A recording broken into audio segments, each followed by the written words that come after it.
CQ, CQ, CQ, Arizona. Welcome to another Ham Radio and More show. This is Len Winkler, KB7LPW, and I want to thank everybody for listening. This show is sponsored today by One Stop Communications, Antennas West, and Wallpaper World. I sure hope you try to utilize the services and products of our great sponsors. I want to wish everyone out there, well, all the moms that is, a happy Mother's Day.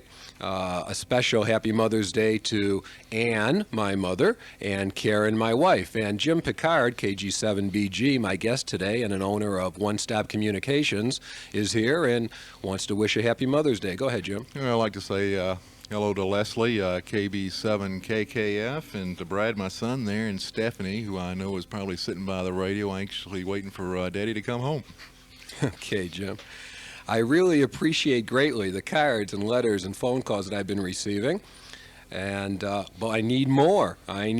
So send those in. I need to show KFNN management and future sponsors that we have avid listeners and we're interested in keeping the show on the air. Anybody with suggestions for future show content or with a story they'd like to tell, drop me a line. If you send me a self-addressed stamped envelope along with your QSL card, I'll be happy to send you a QSL card back just as soon as my supply arrives. It'll be a combined KFNN AM 1510 and KB7 LPW QSL card. So send your cards in. The address here is Len Winkler, in care of KFNN Radio, 4800 North Central, Phoenix 85012. Send me your cards and comments. Within the last few weeks, I've been pretty busy. I've attended functions and meetings for the Arizona Repeater Association, the Scottsdale Amateur Radio Club, the West Valley Amateur Radio Club, the Superstition Amateur Radio Club, the Central Arizona DX Association, the Arizona Amateur Radio Club, and last night I was fortunate. I went on a tea hunt. It was a very, very exciting and new experience for me. There was about 5 or 6 carloads and blazer loads, I guess, of us went out looking for a hidden transmitter. Took us about 25 minutes to find it. It was about 6 miles from where we first started. And everybody got to the location about at the same time with all the different Doppler antennas and other direction finding equipment that they used. And then it was a chase to find the transmitter all on foot. And I was lucky enough to be with John Moore and his group, and we won. We found it first. So that was a very exciting event. And if anybody gets the chance to go on a tea hunt, they have one every single month, you definitely should think about going. I was impressed by some of the large amount of members attending some of the meetings that I went to this month. It's good to see the ham radio activity out there locally. Programs I saw included a 911 presentation from the Sun City Fire Chief James Siebert, a pool safety talk and video given by Eris Scarla, KF7JP, the fire captain and paramedic for the City of Phoenix Fire Department. And there was a great de-expedition film, which we've talked about on this show already, involving the radio team Finland and Curacao. And Carl, OH6XY, was here in Phoenix from Finland discussing a lot of details. One topic discussed at all the meetings was the upcoming field day, June 22nd and 23rd. So I know everybody's interested in that, and I hope to do a future show about the large variety of activities that all the clubs locally are going to do to participate in Field Day 91. If you know of or are in charge of any upcoming events, drop me a note so that I can announce it on this show.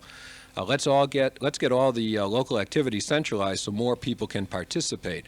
I've been called by a few non-hams lately that want to know how to become hams. That's what this is all about, new hams getting into the hobby. A nice article was put in the May 8th edition of the Scottsdale Progress newspaper involving ham radio, myself, and the show.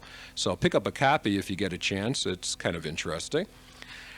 I need more information on amateur television and AMSAT. So guys, if you're involved with amateur TV or AMSAT or, again, any other topic of interest, drop me a line so we can do a program on you. Again, the address, 4800 North Central, Phoenix, Arizona, 85012. Enough sermonizing, some QSTs now. By the way, If anyone has a QST they'd like to pass along right now, our phone lines are open, 241-1510, 241-1510, or 1-800-293-KFNN, and just give us a call, and we'll be happy to announce any QSTs you might have. I want to discuss, again, House Bill H.R. 73. Remember, this has to be one of the most important bills to ever affect ham radio. If it does not pass, we have only ourselves to yell at, as we still have time to make a big difference. Bill H.R. 73 is the Amateur Radio Spectrum Protection Act of 1991, and essentially, it'll prevent the FCC from taking any more of our amateur frequencies away without replacing them with other frequencies. As you know, we just lost the 220 to 220 frequency band, so send a letter.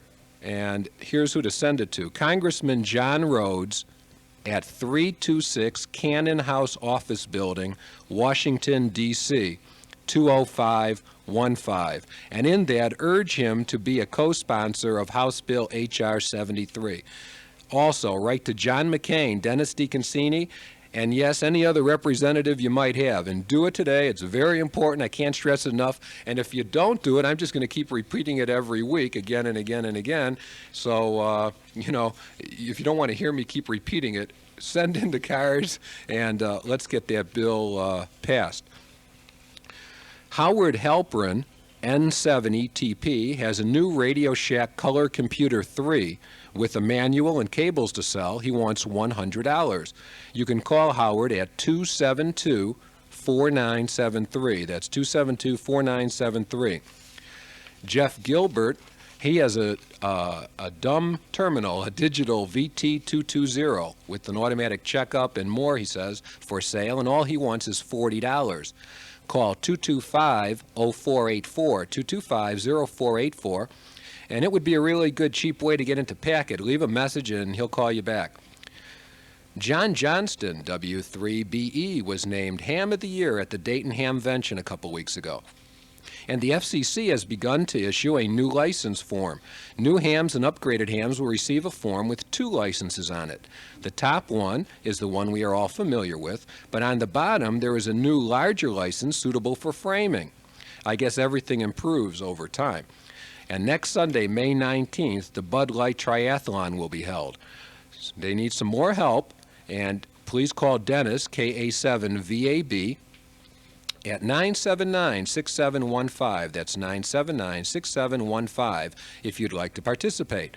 And if you know anybody 14 to 21 years of age who might be interested in ham radio, or if you fit that description, why not go to a meeting at the Explorer Post number 599 any Wednesday night at DeVry Institute, 2133 West Dunlap, usually in room 110.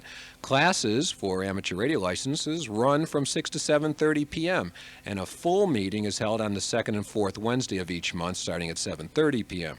It's a great way to get started and meet new friends in the same age bracket, so get involved. Lastly, remember, each club has upcoming meetings, and if you need their times, locations, dates, or info, drop me a line and I'll get back to you. I have a caller on the line, and Dan, M7MRP. How you doing today?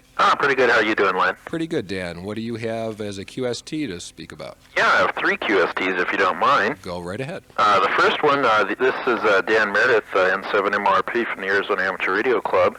The club will be helping the Cystic Fibrosis Foundation on May 18th and 19th for they call the Fat Tire Bike Festival. It'll be held up in the Prescott area, down by Goldwater Lake, and we need some more help on that. So if anybody can give us a hand, what you're going to be doing is running around with a handy-talkie, help providing communications, and if you can help with that, that'll be May 18th and 19th in the Prescott area. It's called Gary Hammond, K7GH, at 996-8148. And we could sure use a couple other people to help out on that, and that's May 18th and 19th. The next thing is the packet classes. There will be no packet classes next week here at the Red Cross on Sundays from 12 p.m. to 2 p.m., but we'll be meeting the next following Sunday, and I can't, let's see, looking at the calendar, that will be the 26th. We will be gathering again on the 26th and having packet classes. The subject of operation there will be about the uses of what they call BB serve and rec fill, some of the extra added features of public bulletin board systems around the Valley of the Sun. So if you'd like to join us there, that'd be great. Did you have a good turnout today, Dan? I'm sorry? Did you have a good turnout today for your packet class? No, there was just a few people here today. I think we wore everybody out in the last one, talking about parameters, but we did have a good turnout and got a lot accomplished, though. Good. We could definitely use some more people, though. Okay.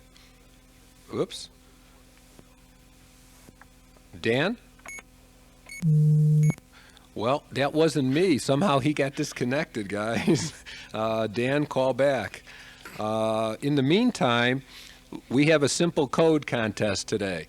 The speed is real slow, so everybody can participate. It's only at 5 words a minute. So call 241-1510 or 1-800-293-KFNN with the correct answer. The first correct answer will win a great T-shirt, hat, and license plate, courtesy of Sundrop, the Goodwill Ambassador for Arizona. The first correct call will win. So, Ray, play the code. Here goes.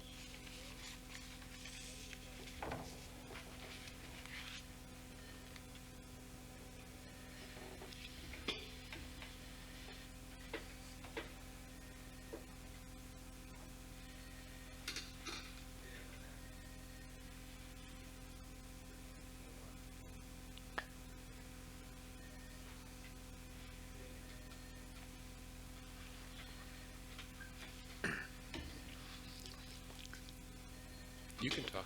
Oh, mics aren't alive. You can talk during the code. Hello, hello, hello. Okay. Had to cough.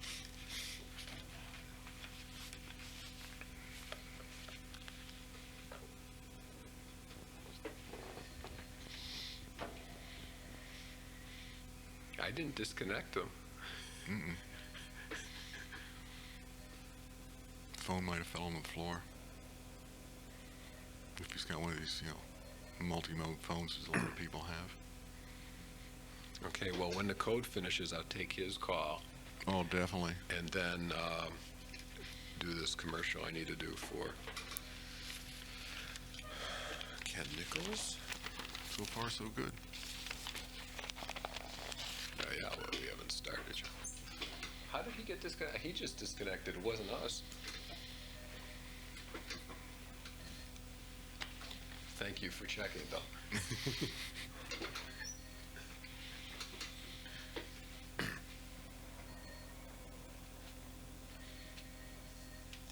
Period. Nobody's calling. I hadn't finished it. That was the first time. As I say, people might miss something.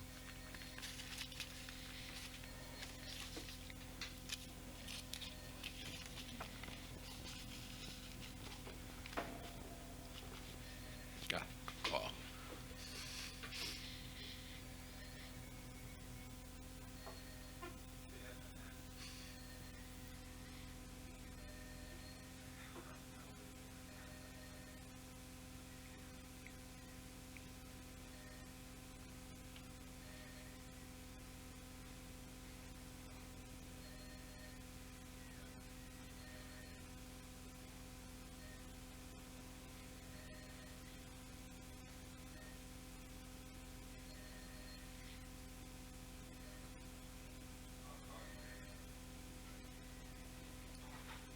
Wasn't the answer.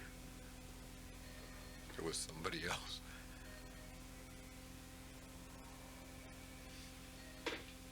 The phone's ringing again. Hopefully it's somebody. I thought it would all light up. I mean, this is ridiculous. These people. It's Mother's Day. So what? People are out taking their wives to,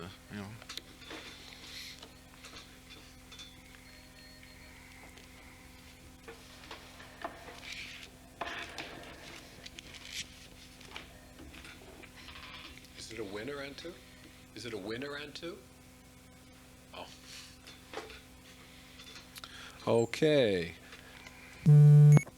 Dan, Yeah, I'm back. I don't know what happened there, but let's finish with your QST. Okay, well anyways, I'll just snatch up where I left off. The packet classes for the Arizona Club, if you want to learn about BB Serve and Recfill and some of the extra added features of BBSs, they will not be held next week, but they will be held on Sunday, May 26th. That'll be from 12 p.m. to 2 p.m., and I promise we'll be out by the time your radio show comes on, just like we were today. Okay. And we will be, let's see, the address is 1510 East Flower Street, and like I said, it'll be on BB Serve and the Recfill stuff. So if you can come, please do so, and we'd be happy to have you. The next thing is the Arizona Club will be participating in Field Day this year. It'll be atop Mingus Mountain up there near Prescott, between Prescott and Cottonwood, that is. Real nice, cool place to be. We'll be up there on June 22nd and 23rd.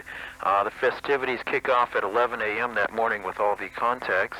I will stress one thing. You do not need to be a ham to join us.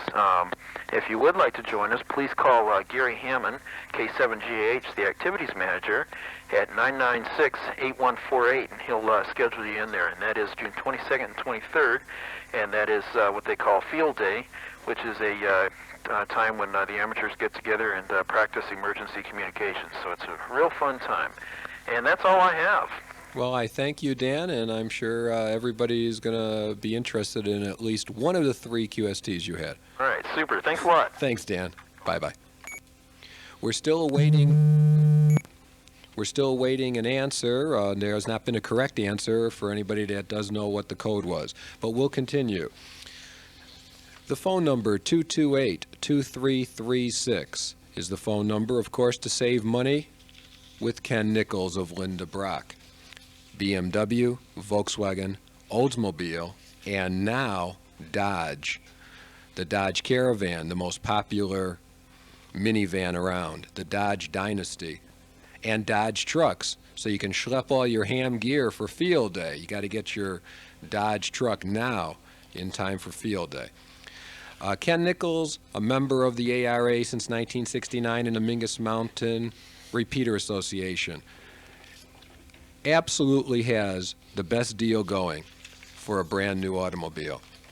Even if you want to lease an automobile, he can do that for you also. Financing is available, and of course leasing, and of course sales. One other thing that Ken has that, you don't have to be in the market to buy a new car today. You might want one next week or next month. By calling Ken at 228-2336, he'd be more than happy to sit down with you, give you advice on selling your car or trading your car in, which would be better. The whole idea is so that when you purchase a car through Ken, you will have more money left in your pocket. That's the whole idea of buying from Ken Nichols. There is no better person to buy from. I've talked to Ken. I've talked to hams who have purchased from Ken. They're all satisfied. I haven't had one negative response, and they've all saved a bundle of money. By calling 228-2336, you will receive the best service and the lowest prices, again, on BMW, Volkswagens, Oldsmobiles, Dodges now, and any other type of automobile or that you would want or vehicle that you would want. He will get it for you. Put his knowledge, put Ken Nichols' knowledge to work for you. You'll be glad you did. Again, 228-2336. Okay, I have Betty Heller on the line. Betty? Yes, hi. Welcome to Ham Radio and More. Thank you. We've been watching your program or listening to your program on all the weeks you've been on, and certainly enjoy it. Well, thank you. I appreciate you listening, and you have an answer for us. Yeah, Sundrop is where the fun is in Arizona. Well, it is. Sundrop, of course, being the goodwill ambassador for Arizona, was proclaimed by our former governor, Rose Mofford, and it is where fun is. It's everything good about Arizona. Arizona is on the rebound. We're getting better again. The economy is starting to bustle a little bit or whatever, hustle and bustle. And Sundrop is is Arizona's way of being cheery. It's everything that's good. All the other places in the United States have raindrops. In Arizona, we have sun drops. And a few of the people have picked up and won these T-shirts and caps in the last couple of weeks. They have really thought they're neat. I mean, they're colorful, and I think you'll enjoy it. And I'm glad that you're a listener, and I'm glad that you have the answer. And I also have a call, Kilo Echo 7, Papa Foxtrot, with an advanced class license. Aha, well, that's good when you're getting your 20 words a minute extra class. Yeah, I need to do that. A little bit more work than I have time for right now. How long have you been a ham? Pardon? How long have you been a ham? 20 years. Oh, that's a long time. All in Arizona, or? No, up north for part of it, but down here for the last 7 years. Okay, Betty. Well, I appreciate your calling in. I'll get the information out to you during the week about how to get your Sundrop T-shirt, hat, and license plate. And thank you very much again for calling. Thank you. Good luck with your program there. Thank you very much, Betty. Really appreciate it. 73s. Bye. Bye-bye. All right, Jim, we need to get to you. It's 24 minutes after the hour. Jim Packard, KG6BG. Licensed ham, obviously, a licensed technician, an owner of One Stop Communication, also a member of ARRL, a member of the Quarter Century Wireless Association, a member of the National Association of Broadcast Engineers, a member of the Central Arizona DX Association. He's been a ham over 30 years, working on radios for over 30 years, a shortwave enthusiast, writing a book I heard, all sorts of things. But first, how did you get into amateur? Did I say enough, Jim? Yeah. But first, how did you get into ham radio? Well, believe it or not, I started out as a shortwave listener back in 1958. An individual by the name of Don Dieter was a neighbor of mine. He was a ham operator, and he loaned me an old Hallicrafter's receiver.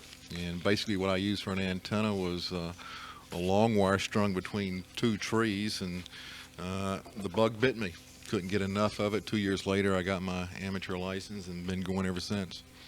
Well, I know you're writing a book about shortwave, and I just want to touch on this, and we'll come back to it because I have a caller on the line, and I will get him on right now.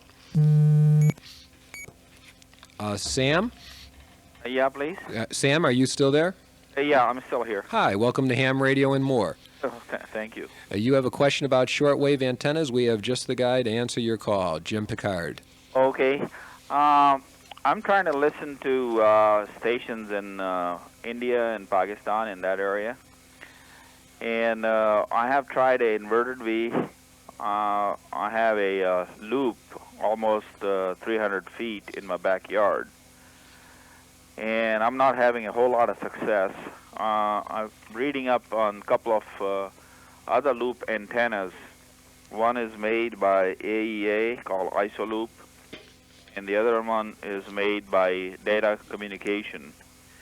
And they both work on different principles, but both of them cost a considerable amount of money. So before I buy it, I would definitely buy it if it does me any good, but I was going to check, see if anybody here in the valley have tried either one of those two antenna, or they have any other recommendation to receive the stations from, that part of the world. Well, the AEA is a very good antenna. I've talked to several people using them on the airs.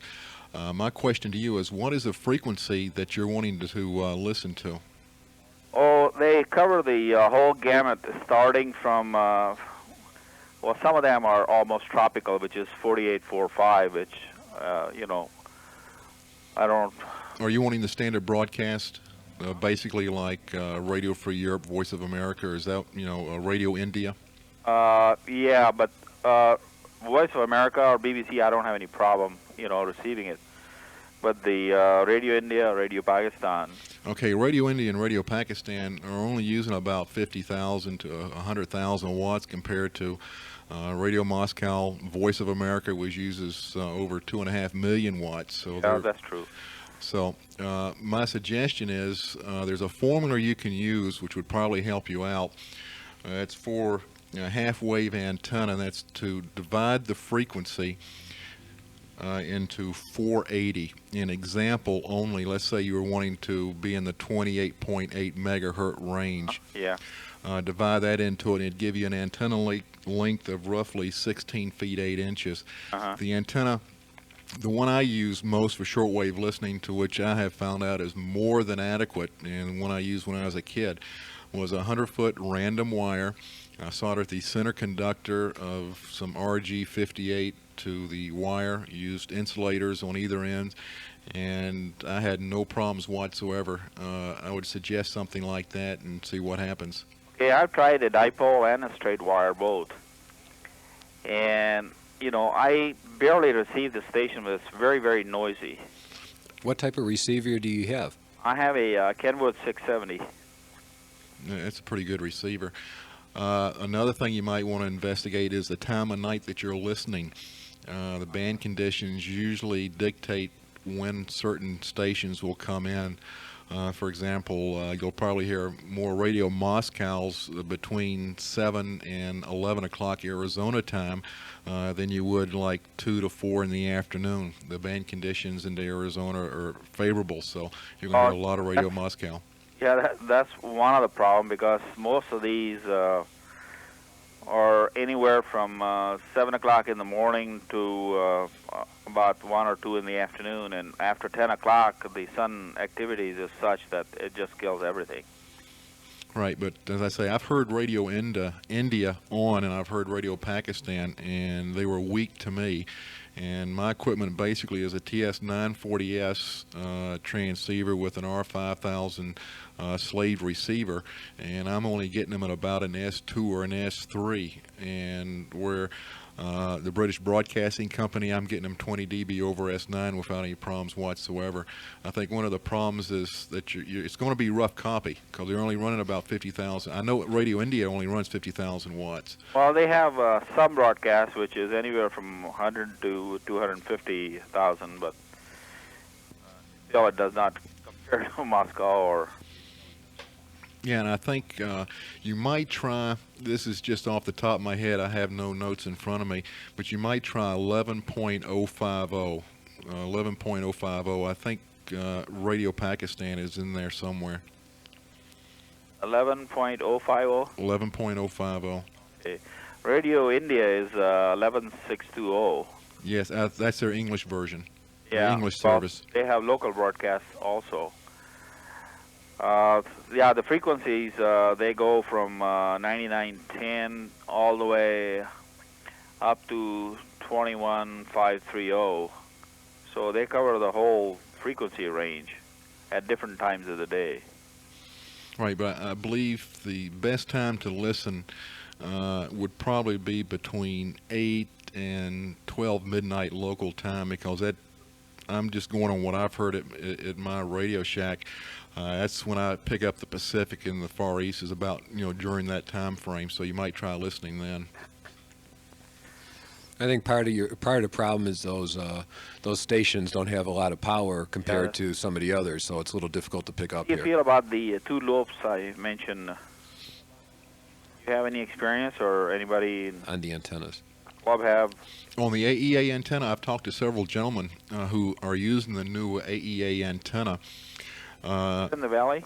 Yes, I can't remember. One of them came into the shop and had it inside of a box, and he had just purchased it, and he was raving because he had just talked to someone in Georgia who was using it, and he went out and purchased it.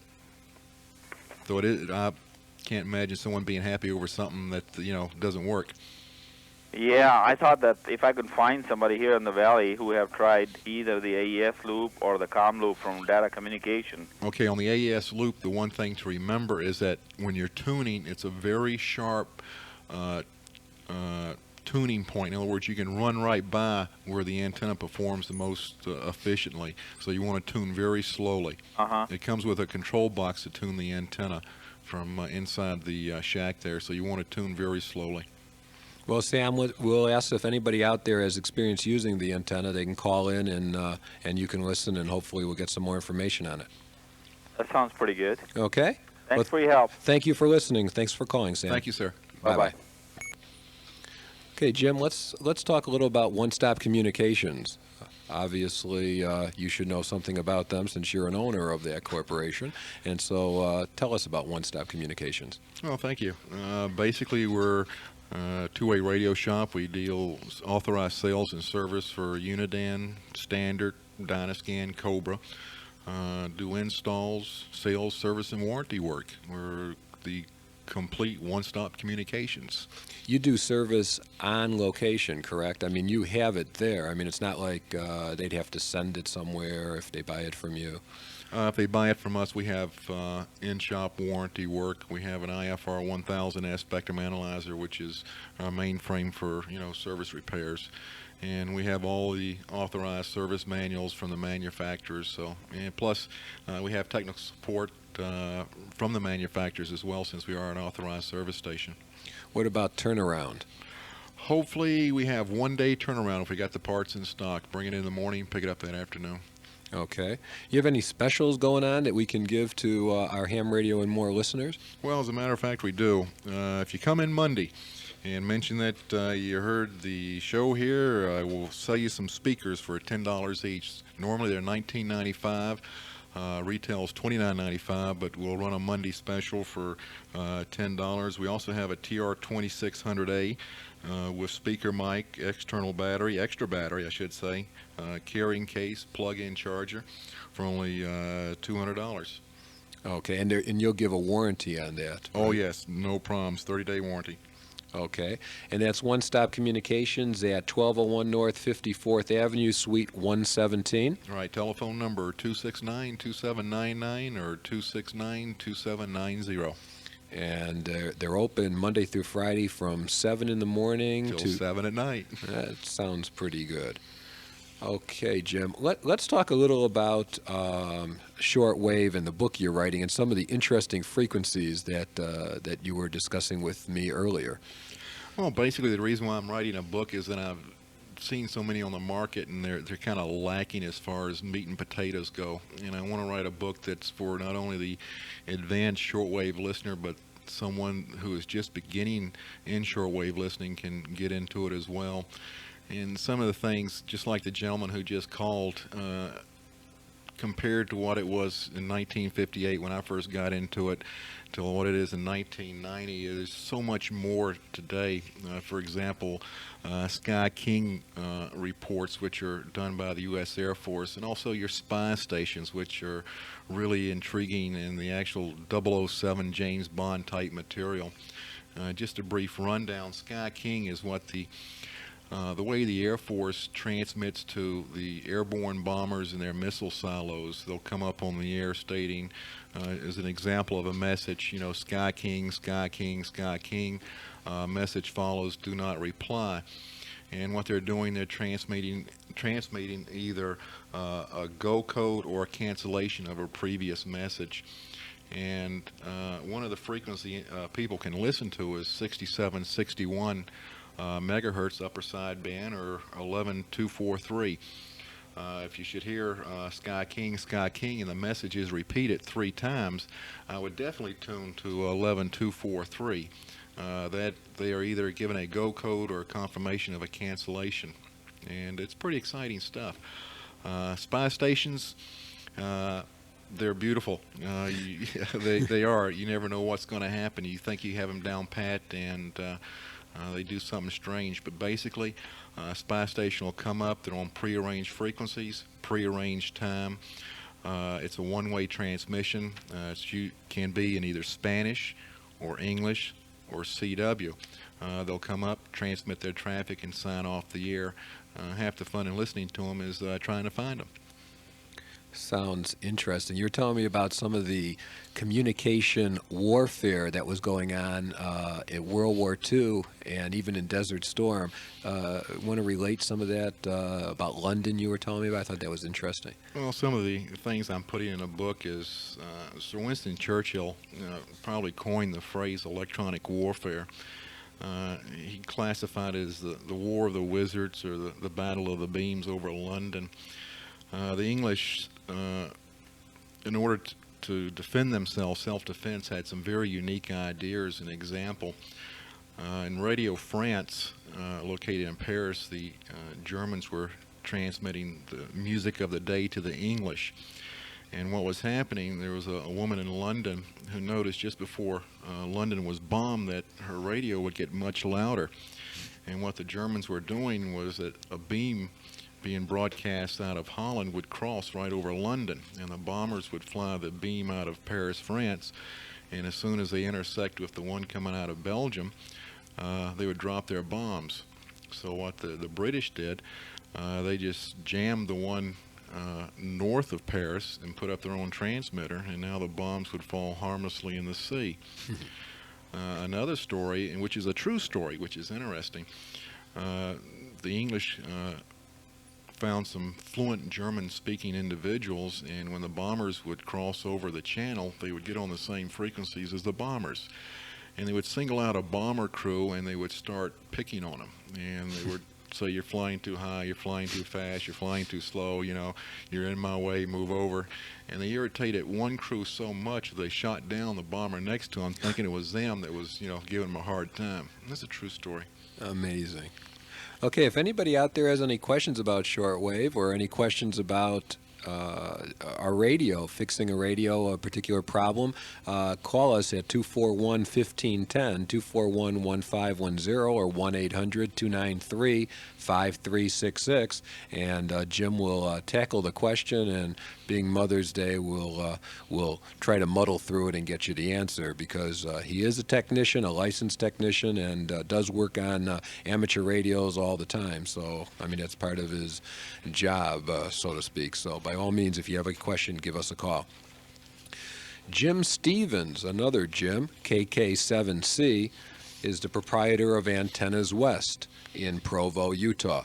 And he'll be our guest on the show next week. And if you have any questions whatsoever about HF antennas or any antennas for that matter, tune in next week and ask us some questions, because he'll be here live from Provo, Utah. In the meantime, for Antennas West, with the phone number of 1-800-926-7373, 1-800-926-7373, he has a bunch of different items for sale. Again, he'll discuss more about it next week, but one item in particular, QSL cards, everybody needs a few, and he is still running a special if you mention ham radio and more. If you give him a call and you order at least 100 of them, he will give you another 100 of them free of charge, which is a pretty good deal. So by all means, if you need any QSL cards now, give him a call at 1-800-926-7373, and Jim will give you 100 free QSL cards when you buy at least 100. Again, I want to tell you about the Tiger's Tail. I know that a few people I talked to received their Tiger's Tails that they ordered in the last few days. He's finally caught up on getting them out. They're very lightweight. They work on 2-meter HTs. They add no bulk. It definitely improves your receive. I've tested it. It definitely works. It'll go from 3 S units to, let's say, 6 or 7 S units with it on. It's basically a ground plane, but it works. It's something that you should have on your 2-meter antenna, a 2-meter HT. But you can turn the power level down from high to medium or medium to low and still get out as well as you did on the higher power. Normally, he sells them for $7.95 plus tax. Again, not plus tax, but plus freight. Again, if you call him and mention ham radio and more, 1-800-926-7373, and you mention ham radio and more, he'll sell it to you for $5. $5 delivered to your door. So buy them. Utilize our sponsors. For $5, it definitely works. You can't go wrong. And again, he'll be our guest also next week on the show. And he's very, very knowledgeable about antennas. I mean, they sell all different types, and they manufacture them themselves. All right, I have a call on line 1 here, and let's take it. I've got John from Mesa, and you have a question for Jim? Yes, good afternoon. Happy Mother's Day. Happy Mother's Day to you, John. Thank you. I have a Bearcat 101. It's 16-channel monitor receiver, and I have a problem trying to get the frequencies on the thing. It just doesn't lock in. I got the book, you know, the operator's manual and everything with it. And I'm just trying to find out a place that... Okay, are any frequencies being on the display now? I can check out, you know, how to work this thing. I mean, it hasn't worked now in a couple of years since I moved here from New York. And it wasn't dropped or anything, you know. It just won't lock into frequency. Okay, is there anything on the display right now? Is there anything on the display now, John? No, everything seems to work on it. You know, your scanner, all your little lights go on and everything like that, but it just won't lock into fire department or police department or the airports or whatever frequency, you know, corresponding to the frequency in the book. I just can't get A to Z on it. Don't they have a communications place where they can check it out? Okay, you can bring it into the shop and we can check it out for you. Is that a front programmable scanner? Or is that I believe that's a crystal controlled scanner if I'm not mistaken, the 101? It's, I guess Unidyne bought them out. Okay, on some of the older scanners, what it may be that the reason it's not locking on any of the frequencies is that it's programmed for the frequencies from where you came from. Well, I went to Radio Shack and bought frequencies for the Southwest stations here in Arizona, and I punched them out, but still I can't get a peep out of it. Well, John, Jim in his store, One Stop Communications, carries Bearcat scanners, which is Unidyne now, right, Jim? Mm-hmm. So, I mean, if it's not working properly, you know, I might suggest to you either give him a call at the shop or definitely bring it into him, because they are a Unidyne authorized service place. Okay, where's their location? Well, they're a little bit of a distance from you, but it's worth the trip. They're at 1201 North 54th Avenue in Phoenix. 1201 North 54th Avenue. If you wanted to get, you know, exact directions, give them a call at 269-2799. 269-2799. And again, they definitely are a factory service, factory authorized service representative for Unidyne. So it's not like it's an alien product to them. Okay. But it sounds like either the crystals you have aren't working properly or something along that line, and it would be something that I'm sure if he saw, he can figure out rather rapidly. But you're not. I never had any problem, though, back in New York. You know, any frequency I wanted, I just punch them in and the station would come booming right in. But since I moved out here, the air must be a lot of dust in it or something. Can't get a peep out here. It is also possible, of course, in your move that something broke. I mean, you know. Anyway, I thank you for listening, and give Jim a call at work tomorrow. Did you ever... how long have you been a ham operator? I've been one since 1960. Oh, 6. Did you ever pick up W2APF in Albany, New York, Uncle Dave? In 30 years, I've worked so many amateur radio operators. I still got my original logbooks. I could probably check through and see. He had a big store. You know, we sell all kinds of communications equipment, parts, and whatever for him. He's traveled all over the country. Of course, he's retired some years ago. He's about 80-some years old now. But he's traveled all over the world several times. I thought maybe you had talked to him by way of transmission, you know, W2APF. All right, John. Well, give Jim a call tomorrow, and in the meantime, I thank you for calling, and happy Mother's Day. Okay, and thank you very much for the information. Okay, John. Thank you, sir. Bye-bye now. Bye-bye. Riva, K8DMU, you must be into shortwave listening, because I remember you called when someone talked about shortwave receivers a couple weeks ago. Oh, yeah. I wanted to comment on the Bearcat 101. I used to have one. Okay.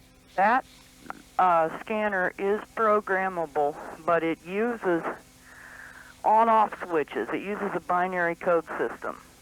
There is no display on the front. Right.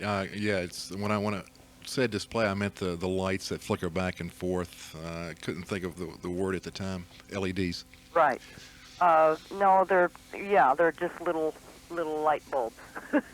Actually. That's what an LED is. Yeah, an LID, right. LED. Yeah, I know that. All right. But it's, I used to have one of those, and they are quite difficult to program, especially if you're in a situation like I am, not being able to see, and you have to use a a calculator to get the results you want if you can't read the book. So I used to have one, and that's why I got rid of it. Okay, well, it looks So like... it might be difficult for you to diagnose what the problem is on the thing. Well, it is over the telephone, I can tell you that. No kidding. Hello? What happened? Oh, okay. Let me talk about Wallpaper World. They have 6 locations in the valley. I think these phones are going screwy. That's second disconnect without touching it. Anyway, Wallpaper World has 6 locations in the Valley of the Sun. They have a brand new store in Mesa at Stapley and Southern, right on the southeast corner. They sell wallpaper at the lowest prices possible. If you go into one of their stores, you'll get excellent service from the trained service personnel that they have. They'll show you, I don't know, over 800 books in each of the stores, all the major names like Waltex, Sanitas, Van Leeuwen, Schumacher, Waverly, whatever name you can think of, they carry it at Wallpaper World. In addition to all the collections they also have about 500-600 patterns in stock at each store that you can take home and install today. In addition, they manufacture their own window coverings, their own mini blinds, their own vertical blinds, and their own pleated shades, along with their own custom wood shutters, again at fantastic factory direct prices.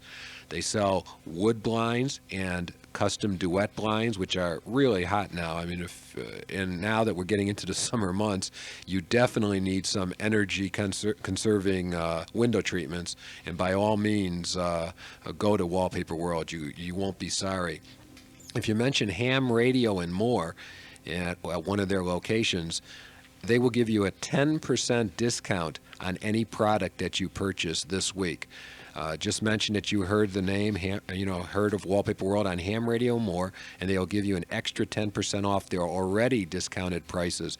I know you can buy a 48 by 48 custom metal aluminum mini blind for around $25, $28. That's really a low price. And now you get an extra 10% off if you mention ham radio and more. Again, they have stores, the new one in Mesa. They have one in Chandler at Dobson and Elliott, one on Scottsdale Road just south of Camelback, one on 40th Street and Greenway, one at 43rd Avenue and Bell Road, and one at 30th Avenue and Thomas. Wallpaper World. If you have any questions, give them a call at 678-1234. 678-1234. Okay, Jim, One Stop Communications and technical skills and everything else. What type of radios have you been the happiest with as far as you utilizing yourself? Well, basically, I use a Kenwood TS940S and an R5000 receiver. But compared to what it was like in 1960, the day of the old tube and capacitors in today's market, radios are either homogenized, pasteurized, sterilized, or computerized. And it's exciting for someone just getting into the amateur radio field, whether this is shortwave listening in or getting into your license. It's Today you've got slow scan television, packet, radio teletype, AMTOR, CW, sideband, ASCII, even Earth, Moon, Earth, bouncing your signals off the moon, fast scan television. It's so exciting. Even DXing is not what it used to be because of the advent of the new equipment. And basically what's available out there is what someone pleases the individuals to the eye, which is sad to say. Back in the old days, we used to, build our sets. I think my first radio was a Globe Chief Deluxe, which was a 90-watt transmitter with a Hallicrafter's SX110 receiver, which they advertised had 9 tubes in it, and that was the best thing in that day. And it's really come a long way, and basically the only limitations on what someone wants to do today or the type of equipment they want is their imagination. And it's an exciting field out there. I think DX is, when I moved here to Arizona for the first time in 30 years, I actually worked Red China during the contest, and it was a lot of fun. Are you a big contester? There are 2 contests I work. The CQ Worldwide CW contest and the CQ Worldwide Single Sideband contest. If an individual is interested in contesting, there's a contest basically every weekend. There's 10-meter contest, 20-meter contest, county contest, and the awards available to an individual out there. DXCC, worked all zones and what have you. It's a whole new ball game to what it was 30 years ago. And do you like the new fangled radios, or do you like those old radios better with the tubes? I mean, well, the tubes would keep you warm at night, that's for certain. No, but an interesting story. An old-timer who first got his license, I think, back in 1918, 1920, somewhere in that vicinity. His name was Walt Pillsbury. And I was talking to him over a cup of coffee one day, and he was telling me what it was like to be in amateur radio with the old spark gap transmitters and then regenerated receivers. We were in Derry, New Hampshire, and Manchester, New Hampshire. It was about 20 miles away. And he can remember the first time he talked to Manchester. It was the proudest day of his life. He had been licensed something like 2 years. And to be able to talk 20 miles away was a big thing to him in those days. And you had to be careful. The RF burns off the microphones, and they didn't know what standing wave ratio was, and they burned up a lot of wire for antennas. And today, the average CB set during skip conditions, they'll give you a couple 100 miles, and just a long wire running out of your window, you can work Europe without any problems whatsoever. So it's come a long way. Receivers are more sensitive as far as selectivity and sensitivity. The average transceiver today is 150 watts compared to what I had when I first started, 90 watts. Power consumption's less, better quality. We've come a long way, and it's been fun coming that 30 years. And we encourage more and more people to get involved with ham radio. It's easier than ever before with the no-code license, tech license. And all you need to do is pass 55-question, basically simple theory, and you become a ham radio operator and get involved. There's so many things, like I said at the beginning of the show, that I've gone to all the activities, or at least as many as I could, in the last month. And my goodness, you can never be home, as my wife will testify, if you start going to all these functions. Well, to show you how amateur radio has changed dramatically, when I first got licensed, naturally you started out the novice level. The license was good for 1 year. You either had to upgrade or get off the air. And then finally the FCC made the license 5-year renewable. Now licenses are 10-year renewable. And what makes it so exciting is the no-code aspect. I think the United States was one of the last countries to finally get into the no-code area. Canada's been doing it for years. Japan's been doing it for years. The Soviet Union's even been doing it for years, the no-code test. And it opens up new doors, because a lot of people aren't interested in CW or DX. They're more interested in computer, data links, and packet communications. And this no code is for them. It gives them the frequencies, it gives them the opportunity to get in. Amateur radio is more of a fraternity, it's a brotherhood. Individuals banded together for a common cause. And when I say a common cause, let me mention HR 73 before I forget about it. I got it written down here. Okay, well, that's one of my pet things, and I hope every one of you have sent a letter to John Rhodes and to other representatives. I want to take 1 second to talk about Jim Vincent. You may not need plumbing today, but one of these days your toilet or your sink or something is going to go wrong. I know it's not a good thought, but something will happen, and you'll need a plumber. And Jim is a great one. He's the proprietor of the THEE Rooter Company at 841-6624, 841-6624. And by all means, you can give Jim Vincent a call 7 days a week, 24 hours a day. He's the owner-operator. No job is too big. No job is too small. If you need plumbing help, call Jim Vincent. A lot of Jims today. Jim, let's just talk about One Stop. We've got only a couple minutes left. It's a great name. We only got a couple minutes left, and let's just say it's at 1201 North 54th Avenue, Suite 117. The phone number is 269-2799, and call if you have any repairs on any amateur radio equipment, and Jim will, be able to take care of it, right? Definitely. Also, we're authorized sales, service, and warranty stations for Unidan, Standard, Dynascan, and Cobra. And to show you how far amateur radio has come, okay, I just want to thank Jim for being here, and thanks to my sponsors, One Stop Communications, Wallpaper World, and Antennas West. Thank you, Ray, and happy Mother's Day, my engineer, and KFNN. Next week, again, we'll have Jim Stevens as a guest from Provo, Utah, on antennas. Anybody with antenna questions, call in next week. Think up all your questions. It'll be an informative interview and discussions on all types of antennas. Remember, send in your comments and QSL cards to me, Len Winkler, at 4800 North Central, Phoenix, 85012. So until next week, thanks for listening. And 73's Arizona. In 2 weeks, we're going to have a show just on repeaters, nothing but local repeaters. Happy Mother's Day. Hello, Stephanie. I'm on my way home. Love you. Bye-bye.